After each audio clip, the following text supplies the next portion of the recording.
കേശവനെ പാപ്പാന്മാർ ചെറുതുരുത്തി കൊച്ചിൻ പാലത്തിന് സമീപത്ത് ഭാരതപ്പുഴയിൽ കുളിപ്പിക്കാനിറക്കിയത്.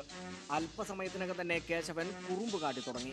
പാപ്പാന്മാരുടെ അടുത്തുനിന്ന് പുഴയുടെ നടുവിലേക്ക് നീന്തിയാകുന്നു. പുഴയുടെ പല ഭാഗത്തും നീന്തിയും വെള്ളത്തിൽ കുത്തിമറിഞ്ഞും കിട്ടിയ അവസരം അവൻ മുതലാക്കി.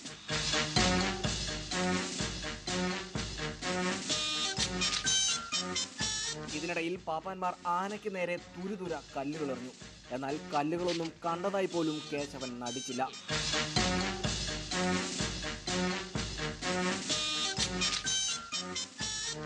തുടർന്ന് പന്തം കത്തിച്ച് പേടിപ്പിച്ച് ആനയെ കരയ്ക്ക് കയറ്റാനായിരുന്നു ശ്രമം.